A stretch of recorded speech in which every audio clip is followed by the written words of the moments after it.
নবীজি যখন মক্কা থেকে মদিনায় হিজরত করে গেলেন, তখন নবীজির কাছে একদল ইহুদি চলে এসেছেন। এসে বললেন, রাসূলুল্লাহ, আপনি যে দ্বীনের কথা বলছেন, যে ঈমান আনার কথা বলতেছেন, আমরা যদি ঈমান আনি তাহলে আমাদের পিছনের গুনাহগুলোর কি উপায় হবে? কারণ আমরা এমন অপরাধ করেছি, এই অপরাধগুলা কি উপায় হবে? আমাদের কি ক্ষমা হবে নাকি? নবী আলাইহিস সালাতু ওয়াস সালামের কাছে প্রশ্ন করা হলো, এ রাসূলুল্লাহ, কি এমন অপরাধ আমরা করেছি? জিনা করেছি তো অনেক করেছি, বড় বড় অপরাধ আমরা অনেক করেছি, যে অপরাধের কথা আমাদের মনে পড়ে যায়। আমরা যদি ঈমান আনি তাহলে কি আমাদের জীবনের গুনাহগুলোকে ক্ষমা করা হবে কিনা? আল্লাহ রাব্বুল আলামিন সাথে সাথে জানাই দিলেন, قل يا عبادي الذين أسرفوا على أنفسهم لا تقنطوا من رحمة الله إن الله يغفر الذنوب جميعا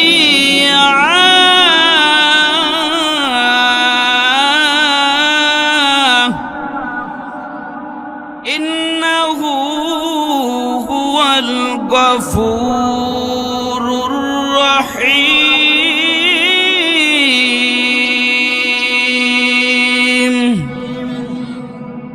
রব্বুল আলামিন বললেন, নবীকে আবার কথাটা আপনি তাদেরকে জানাই দেন, যারা নিজের প্রতি যারা জুলুম করেছে, অত্যাচার, নিজের প্রতি যারা অবিচার করেছে, যারা গুনাহ করে করে নিজের জীবনটাকে নষ্ট করে ফেলেছে, হতাশায় ভুগতেছে, আপনি তাদেরকে জানায় দেন তারা যেন আমার রহমত থেকে নিরাশ হয়ে না যায়। লা তাকনাতু মির রাহমাতিল্লাহ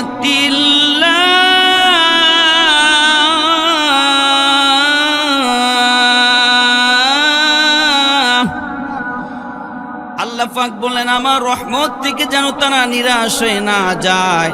তারা যদি তওবা করে ফিরে আসে, আমি রব্বুল আলামিন তাদের পিছনের সমস্ত গুনাহগুলো মাফ করে দেব। আমার প্রিয় ভাইরা, হযরতে আবু হুরায়রা রাদিয়াল্লাহু তাআলা আনহুর কাছে, আবু হুরায়রা ইশারের নামাজের পরে তিনি বাইরে হলেন। হযরতে আবু হুরায়রার কাছে একজন মহিলা আসলেন, এসে বললেন, হে আবু হুরায়রা, আমি অপরাধ করেছি, আমি অন্যায় করেছি, আমি বড় পাপ করেছি, যেই পাপের কোনো ক্ষমা হয় না। এখন আমি হতাশায় ভুগতেছি, কোনো কিছু আমার ভালো লাগে না, আমি এমন অপরাধ করেছি। আবু হুরায়রা বললেন, এ মহিলা, কি অপরাধ তুমি করেছো? বলে, আমি অপরাধ হলো আমি জেনা করেছি, এক রাখালের সাথে আমি জেনা করেছি। এই জেনা করার কারণে আমার এক সন্তান জন্ম হয়েছিল, সেটাকেও আমি হত্যা করে ফেলেছি। এখন আমি ঘুমাইতে পারি না, খাইতে পারি না, স্থির থাকতে পারি না, টেনশন হয় কিয়ামতের দিন আল্লাহর সামনে কি জবাব দেব। আবু হুরায়রা বললেন, যাও নাফরমান, তোমার ক্ষমা হবে না। কেন তুমি অপরাধ করেছো? জেনা করেছো তো করেছো, ওই বাচ্চাটা কি অপরাধ করেছে, তাকে কেন তুমি হত্যা করেছো, তাকে কেন তুমি মারলাম? যাও, তোমার কোনো ক্ষমা হবে না। মহিলা কাঁদতে কাঁদতে তিনি আবু হুরায়রার সামনে থেকে চলে গেলেন। আবু হুরায়রার মনে একটু দয়া হলো, তিনি মনে মনে চিন্তা করলেন, নবীজি তো বেঁচে আছে, কেন আমি হুট করে সিদ্ধান্ত দিয়ে দিলাম। যখন নবীজির কাছে গেলেন, যে বললেন, রাসূলুল্লাহ, আমার কাছে একজন মহিলা এসেছিল। নবীজি বললেন, কি কারণে? রাসূলুল্লাহ, সে জেনা করেছে, অপরাধ করেছে, এর সমাধান কি, এই জন্য আমার কাছে এসেছিল। নবীজি বললেন, তুমি কি বলেছ? ইয়া রাসূলুল্লাহ, আমি তাকে বলেছি তোমার কোনো ক্ষমা হবে না, যাও তুমি অন্যায় করেছো, নাফরমানি করেছো, তোমার কোনো ক্ষমা হবে না। নবীজি বললেন, কেন তুমি এ কথা বলেছো? আল্লাহ রাব্বুল আলামিন এ ব্যাপারে কোরআনে কারীমের আয়াত নাজিল করেছেন। রব্বুল আলামিন জানাই দিয়েছেন, ইল্লা মান তাবা ওয়া আমানা ওয়া আমিলা আমালান সালিহান ফাউলাইকা ইউবাদদিলুল্লাহু সাইয়্যাতিহিম হাসানা ওয়া কানাল্লাহু গফুরার রহিমা। রব্বুল আলামিন বললেন, ইল্লা মান তাবা ওয়া আমানা ওয়া আমিলা আমালান সালিহান। আল্লাহ পাক বললেন, যারা ঈমানের সাথে তওবা করে নেয় এবং যারা আমলে সালেহ করে, আল্লাহ পাক বললেন তাদের জীবনের সমস্ত গুনাহগুলো আমি মাফ করে দিব। শুধু গুনাহ মাফ করব তা নয়, ওই বান্দার পিছনের সমস্ত গুনাহের জায়গায় আমি নেকি দ্বারা পরিপূর্ণ করে দেব। আবু হুরায়রা তিনি পরের দিন সকালবেলা যে মহিলাকে খুঁজতে লাগলেন, খোঁজার পরে মহল্লার ভিতরে ঢুকে তিনি বলতেছে, কে গিয়েছিল গতকালকে আমার কাছে, কে গিয়েছিল? মহিলার সামনে এসে বলতেছেন, আবু হুরায়রা আমি গিয়েছিলাম। আবু হুরায়রা বললেন, আমি সুসংবাদ নিয়ে এসেছি, তুমি তওবা করে নাও, আল্লাহ রাব্বুল আলামিন তোমার জীবনের গুনাহগুলো মাফ করে দিবেন। আমার প্রিয় ভাইয়েরা, পরবর্তীতে ওই মহিলা খুশি হয়ে তিনি 100টা খেজুর গাছ, তিনি তার বাবার সম্পত্তি, তিনি 100টা খেজুর গাছ পেয়েছিলেন, সেগুলা তিনি আল্লাহ রাস্তায় দান করে দিয়েছিলেন। আমার প্রিয় ভাইয়েরা, বান্দা গুনাহ করতে ভালোবাসে, আল্লাহ রাব্বুল আলামিন বান্দার জীবনের গুনাহগুলা ক্ষমা করতে ভালোবাসে। তবে বান্দাকে তওবা করতে হবে, ফিরে আসতে হবে। রাব্বুল আলামিন বললেন, ওয়া আনিবু ইলা রাব্বিকুম ওয়া আসলিমু লাহু মিন ক্বাবল আইয়াতিয়াকুমুল আযাবু সুম্মা লা তুনসারুন। রব্বুল আলামিন বলেন, বান্দা যদি দুইটা কাজ করে, আরেকটা সময় যদি বান্দা মেনটেন করে, আমি ওই বান্দার জিম্মাদার হয়ে যাব এবং বান্দার পিছনের সমস্ত গুনাহগুলো আমি আল্লাহ পাক মাফ করে দিব। দুইটা কাজের প্রথম নাম্বার হলো ওয়া আনিবু ইলা রাব্বিকুম, সর্বপ্রথম রবের দিকে ফিরে আসতে হবে। আজকের থেকে আমি আর কোনো অপরাধ করব না, আজকের থেকে আমি আর কোনো গুনাহের কাজ করব না, আমি আমার রবের অভিমুখী হয়ে গেলাম, রবের দিকে ফিরে আসলাম। আজকের থেকে আমি আনুগত্য করব একজনের, তিনি কে? যারা আল্লাহর দিকে ফিরে আসবে, আল্লাহ রাব্বুল আলামিন তাদের সুসংবাদ দিয়েছেন। রাব্বুল আলামিন বললেন, ইন্নাল্লাযীনা ক্বালু রাব্বুনাল্লাহু সুম্মা ইসতাকামু তাতানাজ্জালু আলাইহিমুল মালাইকাতু আল্লা তাখাফু ওয়া লা তাহজানু ওয়া আবশিরু বিল জান্নাতিল্লাতী কুনতুম তুআদুন।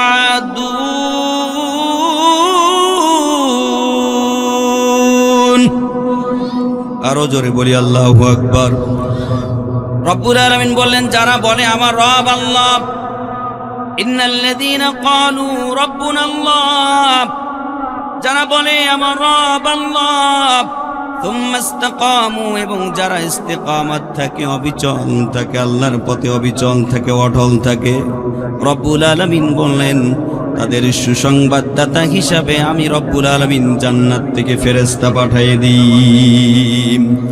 ফেরেশতা এসে বলে, আল্লাহ তাখাফু ওয়া লা তাহজানু, আল্লাহর বান্দারা তোমরা যারা রবের রাস্তায় রয়েছো, আল্লাহকে রব বলে স্বীকার করে নিয়েছো, যারা রবের অবমুখী হয়েছো, তোমরা চিন্তা করো না, ভয় করো না, সুসংবাদ গ্রহণ করো ওই জান্নাতের যার ওয়াদা আল্লাহ পাক দিয়েছেন, যার ওয়াদা আল্লাহ পাক দিয়েছেন।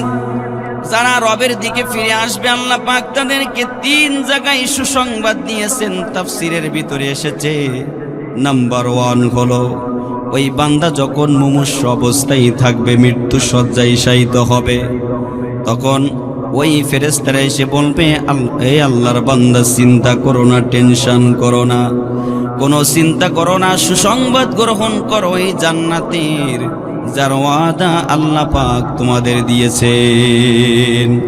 আমার প্রিয় ভাইরা, একটা শিশু বাচ্চা মায়ের কোলে দুধ পান করতে করতে যেমন ঘুমায়ে যায়, যারা রবের পথে ইস্তেকামাত থাকবে, ফিরে আসবে, ওই বান্দার জান কবজ করে নিয়ে যাবে, রূহটা নিয়ে যাবে, আস্তে করে ওই বান্দাও ঘুমায়ে যাবে। এরপরে 2 নাম্বার হলো ওই বান্দাকে যখন কবরে রাখা হবে, কবরে মুনকার নাকির ফেরেশতা এসে বান্দার কাছে 3টা প্রশ্ন করবে। 1 নাম্বার হলো মান রব্বুকা, তোমার রব কে, ওমা দীনুকা, তোমার দিন কি, ওমান নবিয়ুকা, তোমার নবীকে। 3টা প্রশ্ন করা হবে। যারা দুনিয়াতে রবের পথে ছিল, ইস্তেকামত ছিল, রবের দিকে ছিল, ওই বান্দারা জবাব দিয়ে দিবে। আর যারা রবের পথে ছিল না, আল্লাহর আনুগত্য করতো না, ওই বান্দারা বলবে লা আদরি, আমি কিছু জানি না। আমার প্রিয় ভাইয়েরা, যখন আল্লাহওয়ালা বান্দার কাছে প্রশ্ন করবে, ওই ফেরেশতারা এসে বলবে চিন্তা করো না, তোমার প্রশ্নের জবাব আল্লাহ রাব্বুল আলামিন দিয়ে দিয়েছে। নাম্বার 3 হলো এই বান্দাকে যখন হাসরের ময়দানে উঠানো হবে, যেদিন সূর্য মানুষের কাছাকাছি থাকবে, মাথার সমস্ত ঘিনুগুলা টকবক করবে, পায়ের নিচের মাটিগুলা তামা হয়ে যাবে। পৃথিবীর সমস্ত মানুষ যখন আলহাতোষ আলহাতোষ বলবে, পিপাসা পিপাসা বলবে, ওই দিন ওই ফেরেশতারা বলবে, হে আল্লাহর বান্দা চিন্তা করো না, টেনশন করো না, সুসংবাদ গ্রহণ করো ওই জান্নাতের যার ওয়াদা আল্লাহ পাক দিয়েছেন। আমার প্রিয় ভাই, ওই বান্দাকে আল্লাহ রাব্বুল আলামিন নিজ দায়িত্বে আরশের নিচে ছায়া দান করবেন, আরশের নিচে ছায়া দিবেন। আমার প্রিয় ভাইরা, তাহলে রবের পক্ষে থাকলে লাভ আছে না নাই?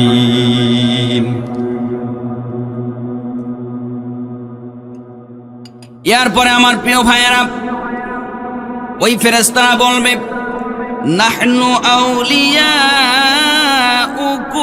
ফিল হায়াতিদ দুনিয়া ওয়া ফিল আখিরাহ ওয়া লাকুম ফীহা মা তাশতাহি আনফুসুকুম ওয়া লাকুম ফীহা মা তাদউন।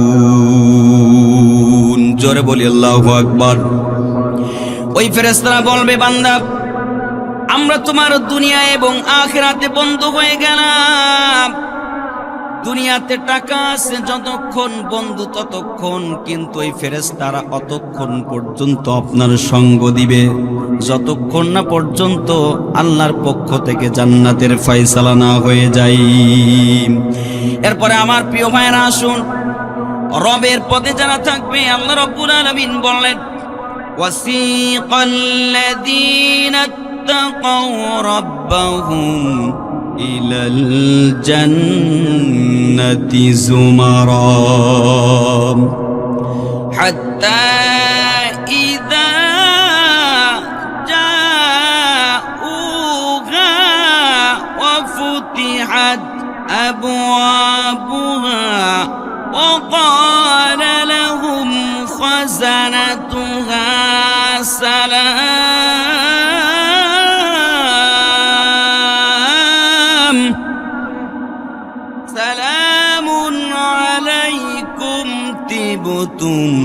فادخلوها خالدين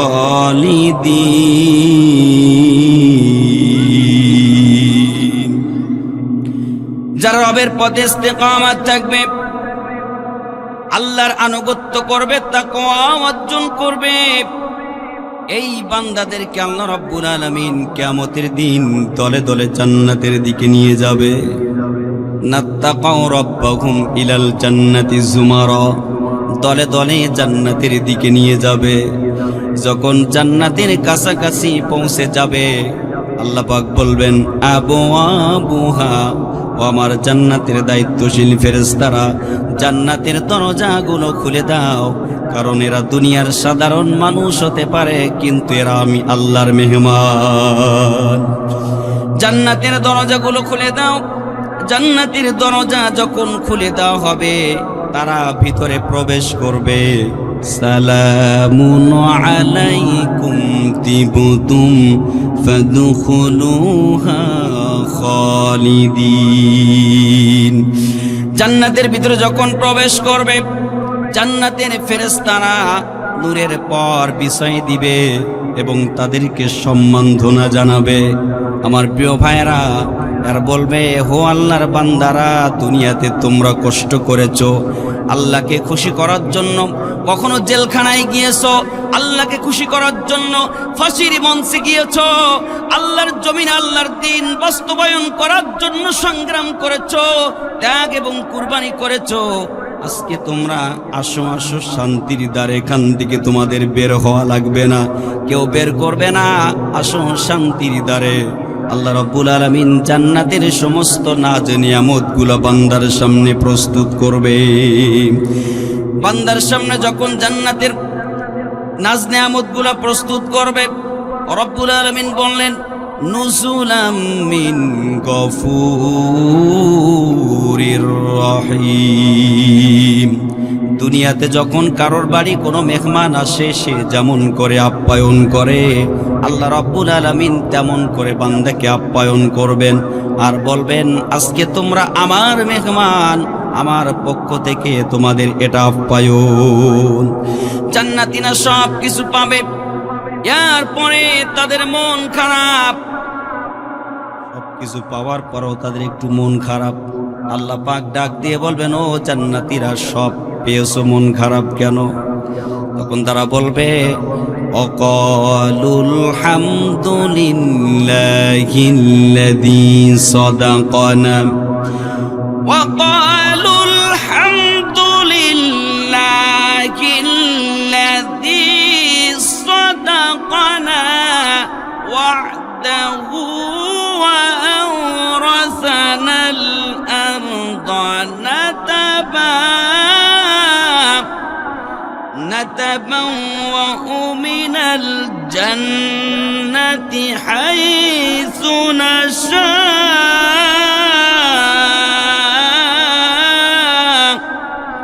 فنعم أجر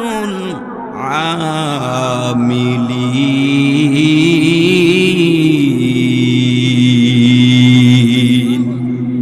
জান্নাতীরা সুসংবাদ জানাবে, প্রশংসা করবে, আল্লাহ আলহামদুলিল্লাহ, আমরা সব পেয়েছি, যেটা ওয়াদা করেছি না সেটা আমরা পেয়েছি, কিন্তু একটা জিনিস এখনো পাইনি। আল্লাহ বলবে, কি পাও নাই বলো? আল্লাহ, দুনিয়াতে না দেখে না জেনে যেই রবকে সেজদা দিয়েছিলাম, এখনো পর্যন্ত আমরা সেই রবকে দেখতে পাইনি, রবকে এখনো দেখতে পাইনি। আল্লাহ বলবে এই কথা। কয় রব্বুল আলামিন, এই কঠিন শীতের রাতে ঠান্ডা পানি দিয়ে ওযু করে তাহাজ্জুদের নামাজে দাঁড়িয়েছিলাম। আল্লাহ, দুনিয়ার মায়া ত্যাগ করে, দুনিয়ার আরাম আয়েশ ত্যাগ করেছিলাম যেই রবকে খুশি করার জন্য, এখনো সেই রবকে দেখতে পাইনি। আল্লাহ পাক ফেরেশতাদেরকে ডাক দিয়ে বলবেন, ও আমার ফেরেশতারা, জান্নাতের ভিতরে বিরাট একটা সিংহাসন তৈরি করো, মঞ্চ তৈরি করো। আজকে যেমন মঞ্চে বসে কথা বলতেছি, আপনারা শুনতেছেন, ঠিক আল্লাহ পাক জান্নাতের ভিতরে বিরাট একটা মঞ্চ তৈরি করতে বলবেন। যখন মঞ্চ তৈরি করা হবে, আল্লাহ পাক দেখে বলবেন, ও আমার ফেরেশতারা আর আমার আশিকানদেরকে এক জায়গায় করো, আমার পাগলগুলাকে এক জায়গায় করো। সমস্ত জান্নাতীদেরকে এক জায়গায় করবেন। আল্লাহ পাক ৭০,০০০ নূরের পর্দা ভাগ করে রব্বুল আলামিন জান্নাতীদের সামনে নেমে যাবে। আমাদের প্রভু এক নবীর উম্মত, জীবন বিধান ওই শিবানী কোরআন। আমাদের প্রভু এক নবীর উম্মত, জীবন বিধান ওই শিবানী কোরআন।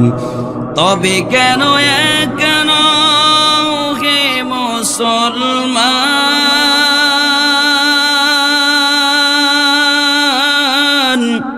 এক হও করিয়া আহ্বান। তবে কেন কেন হে মুসলমান,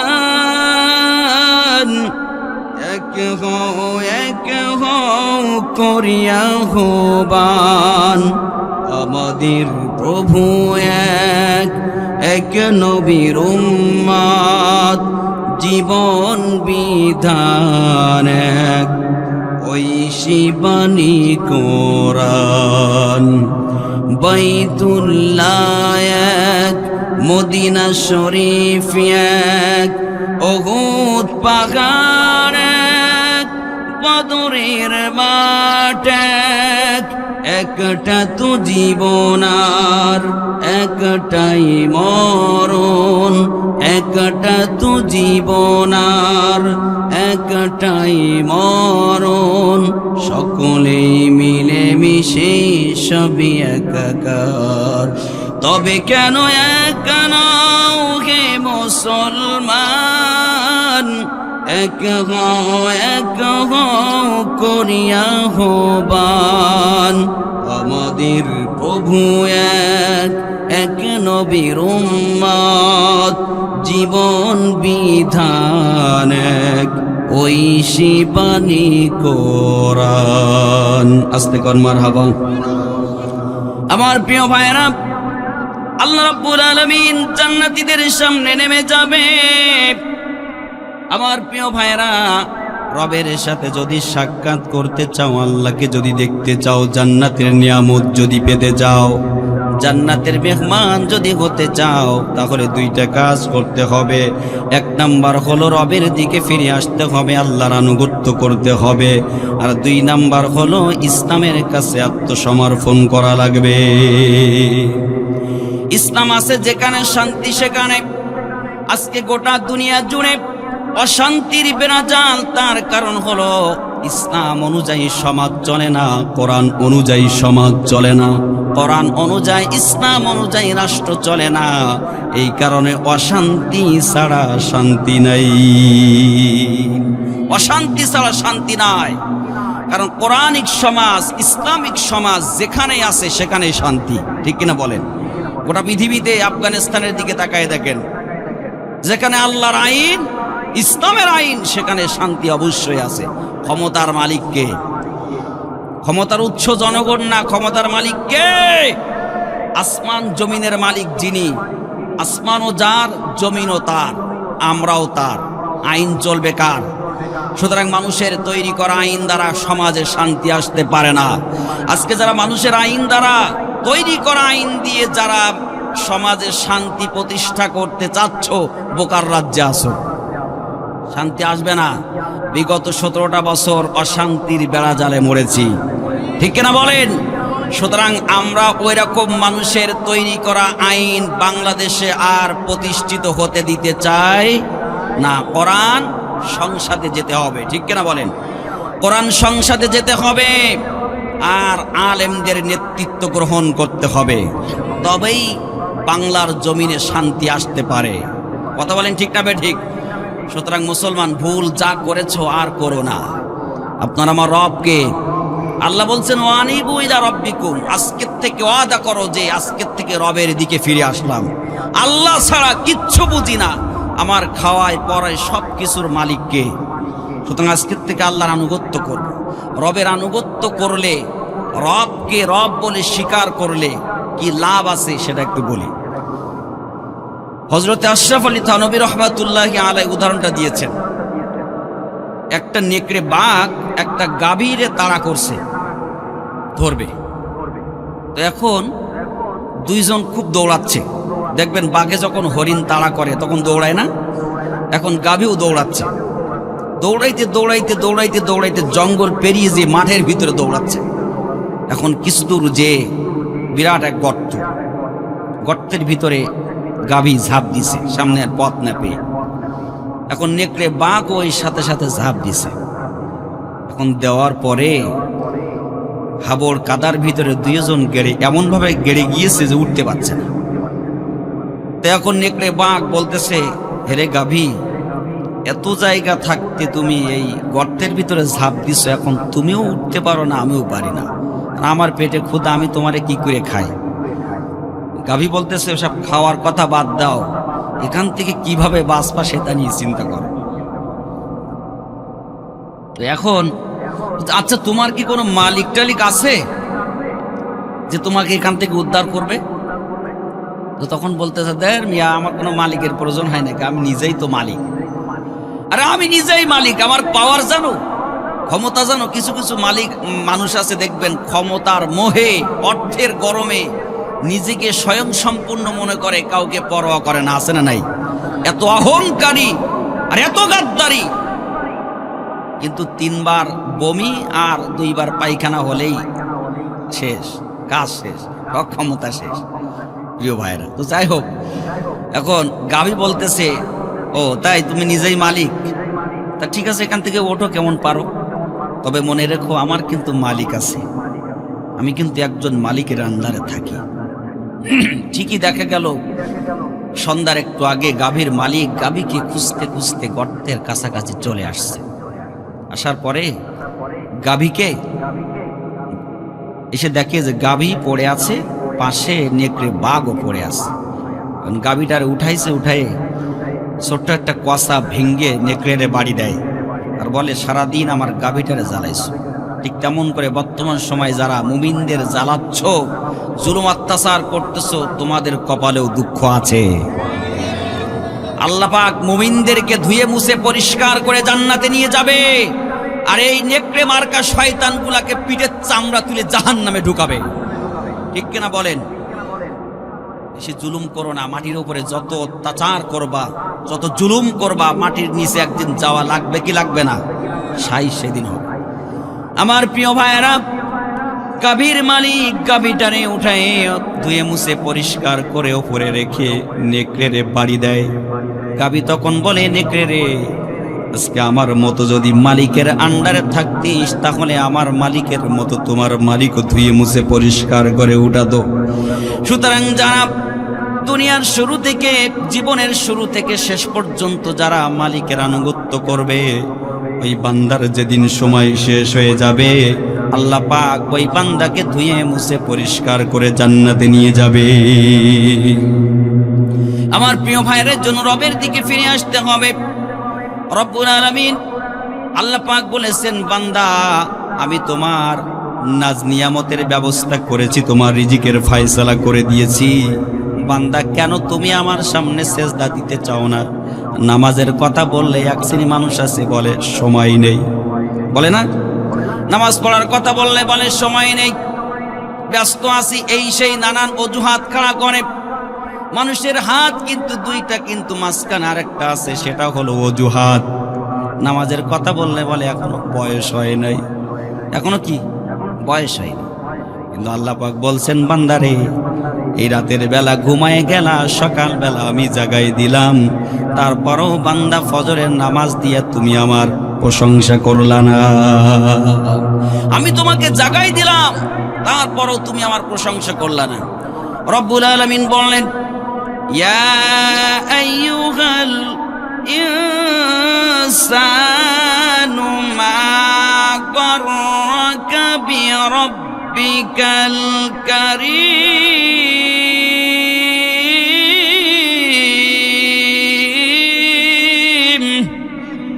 রব্বুল আলামিন বললেন, ইয়া আইয়ুহাল ইনসান, ও দুনিয়ার মানুষ, মা গাররাকা বিরাব্বিকাল কারীম, বান্দা তোমাকে কিসে আমার থেকে ফিরায় রাখলো?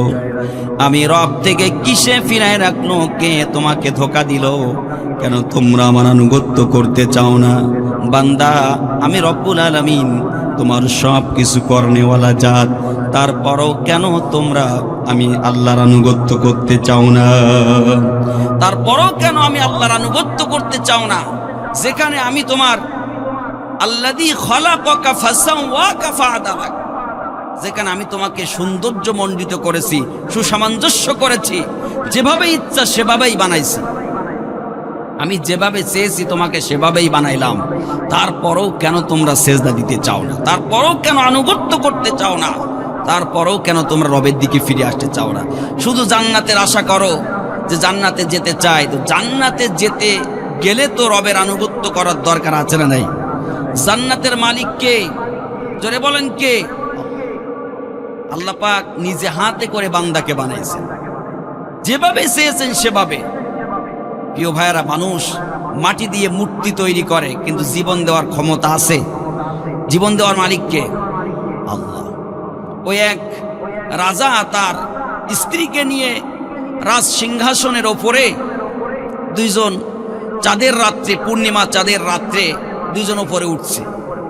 ওঠার পরে এখন রাজা বলতেছে, রানী বলো তো, দেখো তো চাঁদ কত সুন্দর। তো রানী কয়, না, চাঁদ সুন্দর না, আমি সুন্দর। কি কয়? যে চাঁদ সুন্দর না, আমি সুন্দর। কয়, তুমি ভুল বলছো, চাঁদ কত সুন্দর দেখো, চাঁদের মতো সুন্দর তুমি নও। রানী তখন বলতেছে, না, আবার তুমি ভুল বলছো, আসলে চাঁদ সুন্দর না, আমি সুন্দর। তো তখন বেশ তর্কতর্কি হয়েছে। এক পর্যায়ে রাজার মাথা গরম হয়ে গেছে। এখন রানী বলতেছে, আমি আগামীকাল সকালবেলা আমি প্রমাণ করে দেব যে আমি সুন্দর, চাঁদ সুন্দর না। তো রাজা বলতেছে, আচ্ছা ঠিক আছে, দেখি সকালে তুমি কিভাবে প্রমাণ করো। এখন রানী স্বামী স্ত্রী দুইজন গোলযোগ হলে দেখবেন বিছানা আলাদা করে, বা দুইজন দুই দিকে ফিরে ঘুমায়, আছে না? এখন রাজা ওদিকে ফিরে ঘুমাইছে, শুইছে, রানী এদিকে ফিরে, দুইজন পাশা একদিকে মানে দিয়ে দুইজন দুই দিকে ফিরে ঘুমাইছে, কেউ কারোর সাথে কোনো কথা বলে না। বিরাট রাগ। রাজা মনে মনে করতেছে, সকালবেলা খবর আছে, যদি প্রমাণ না করতে পারে খবর আছে। রানী চিন্তা করতেছে যে প্রমাণ তো আমি করবই। এখন রাজা ঘুমাই গিয়েছে, রানী ঘুমায় না। আস্তে করে উঠে যে রাজদরবারের যে মসজিদ আছে, মসজিদের ইমাম সাহেবকে ডাক দিছে রানী ওই রাত্রে। যে বলছে, ইমাম সাহেব কে? দরজা খোলো। দরজা যখন খুলছে দেখে রানী। রানী, মা আপনি এত রাত্রে? হয় এসেছি, আমি এসেছি, কাউকে বলবা না। কথা হচ্ছে আগামীকাল ফজরের নামাজ যখন সকালে, যখন ভোরবেলা ফজরের নামাজ পড়াবা, তখন সূরাতুত তিন তেলাওয়াত করবা। কোন সূরা? সূরাতুত তিন। এবং লাকাদ খালাকনাল ইনসানা ফি আহসানি তাকওয়িম, এইখানে একটু ঘুরাই পড়বা। তো যখন একটু ঘুরাই পড়বা, ভুল পড়বা, তখন পিছন থেকে রাজা তোমাকে লোকমা দিবে। তো যখন লোকমা দিবে, লোকমা গ্রহণ করবা না, তোমার মতো তুমি পড়েই যাবা। তো বলছে, কারণ কি? কারণ সকালে বলবো। তখন ইমাম সাহেব বলতেছে, রানীমা, এই কাজটা করার কারণে আমার ইমামতি তো যাবে, আমার জীবনও চলে যাবে। তখন রানী বলতেছে, মরা বাসা মানুষের হাতে না, ওটা আল্লাহর হাতে। ইমামতির চাকরি যাবে না, আমি আছি, চিন্তা করার দরকার নেই, যেটা বলেছি সেটা করা লাগবে। এখন ইমাম সাহেব চিন্তা করতেছে, আমি এখন যদি অমান্য করি, এখনই তো আমার চাকরি শেষ হয়ে যাবে, আমাকে করতেই হবে, মানতেই হবে। আমার প্রিয় ভাইয়েরা, ইমাম সাহেব বিরাট এক টেনশনে পড়ে গেছে। ওখান থেকে সকাল ফজর পর্যন্ত আর ঘুমায় নাই। রানী বলে চলে আসছে। ফজরে যখন আজান দিয়ে দিছে, আজান দেওয়ার পরে ইমাম সাহেব তাড়াহুড়ো করে ওযু করে তিনি মসজিদে চলে গেলেন। যখন নামাজে দাঁড়াইছে, ইমাম সাহেব প্রথম রাকাতে সূরাতুত তিন তেলাওয়াত করা শুরু করে দিলেন। ওয়াত-তিনি ওয়াস-সাইতুনি ওয়া তুরি সিনিনা ওয়া হাযাল বালাদিল আমিন লাকাদ খালাকনাল ইনসানা ফি আহসানি তাকবীম।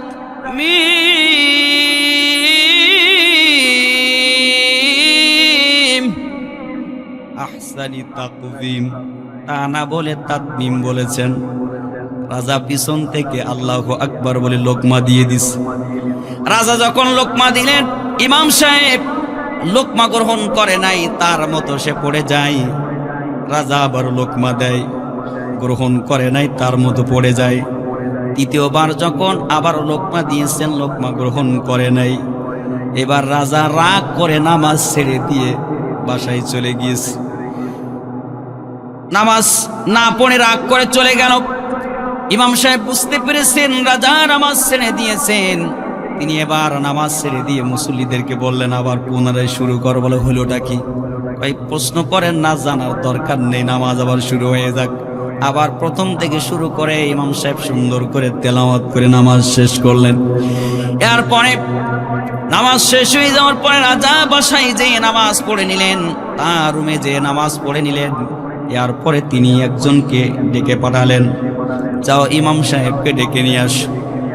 রানী কিন্তু রাজার কক্ষের পাশে দরজার কানায় দাঁড়িয়ে আছে, কি করে দেখতেছে। এবার রাজা ইমাম সাহেবকে ডেকে পাঠালেন, ডাকলেন। ইমাম সাহেব ভয়ে ভয়ে চিন্তা করতেছে, আজকে আমার চাকরি তো গেছে, জীবনও যাবে, আমার এখন শুলে চড়াবে। এই ভয়ে ভয়ে আস্তে আস্তে ঢুকলেন। রাজার কক্ষের ভিতরে ঢোকার পরে রাজা বলতেছে, ইমাম সাহেব সূরাতুত তিন তেলাওয়াত করো। ইমাম সাহেব সুন্দর করে সূরাতুত তিন তেলাওয়াত করলেন। ওয়াত-তিনি ওয়াস-সাইতুন ওয়া তুরি সিনিনা ওয়া হাযাল বালাদিল আমিন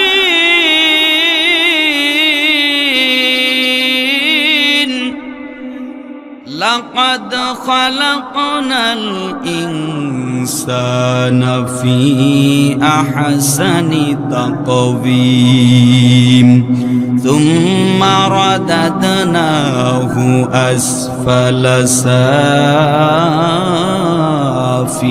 সাফিলিন ইল্লাল্লাযীনা আমানু ওয়া আমিলুস সালিহাতি ফালাহুম আজরুন গায়রু মামনুন